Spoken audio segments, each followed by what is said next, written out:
A paz, meus irmãos, como é que vocês estão? Tudo bom? Vamos dar sequência hoje em mais um personagem bíblico. O nome dele é Joás. Joás foi um dos reis de Judá no período que nós chamamos da dinastia dos reis que teve ali na Bíblia. E talvez nem todos conheçam a história desse rei, mas é uma história muito interessante, muito legal que eu quero compartilhar com vocês hoje.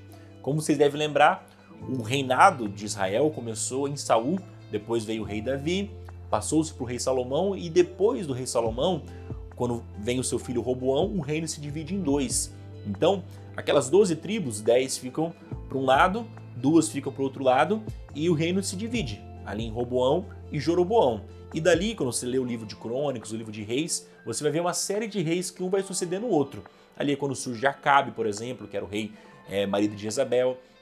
É quando surge outros reis como o rei Josias, outros reis bons, alguns reis maus como Manassés, por exemplo.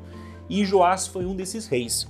E a história de Joás é muito interessante porque ele era uma criança fadada à morte.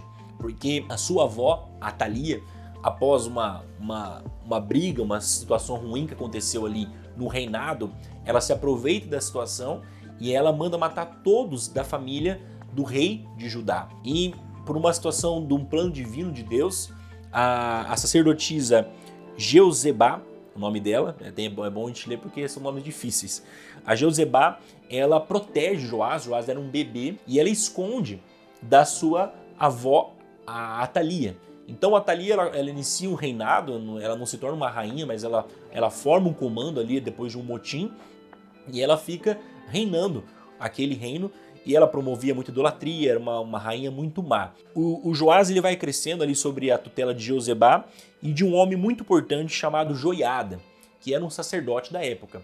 Quando o Joás ele assume uma certa idade, o Joiada então ele organiza junto com os líderes de Israel, ele faz, digamos assim, um motim bom no caso, e ele coloca Joás no trono. Atalia é morta e Joás começa a reinar. E Joás ele é colocado na Bíblia como um bom rei. Ele foi assim um cara que teve boas atitudes. Ele promove, por exemplo, reformas, ele elimina vários dos locais de adoração a ídolos que a sua avó Atalia tinha colocado.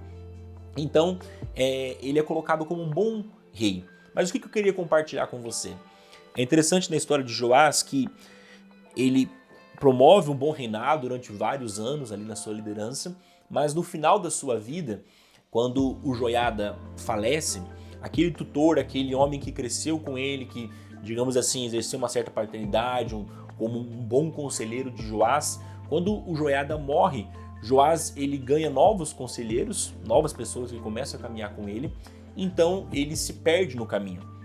Então é até triste você ler ali a história de Joás, porque ele basicamente terminou mal. Ele começou muito bem, teve uma história muito boa, mas ele terminou muito mal. Porque ele se afastou daqueles conselhos que ele tinha de Joiada, porque Joiada tinha falecido, e ele começa a ouvir conselhos de pessoas que não seguiam a vontade de Deus.